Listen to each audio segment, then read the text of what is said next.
जगतसिंहपुर सदर विधानसभा आसन में बीजेडी टिकेट को नहीं जारी रही विरोध। यह आसन पर आशायी युव विजु जनता दलर जिला सभापति अमरेन्द्र दास को टिकेट देवाक दावी कर बहु समर्थक।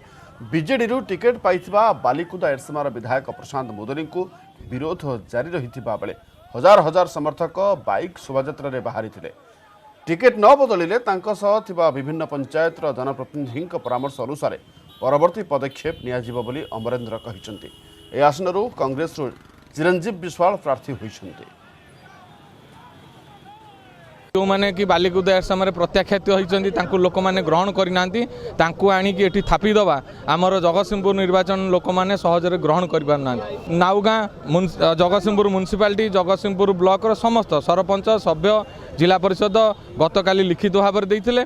आज समस्ते उपस्थित रही समर्थन जनई आमर कर्मी भाई माने मुरबी माने माँ मौसी माने जहाँ निष्पत्ति नेबे आमे ताऊ ग्रहण करू।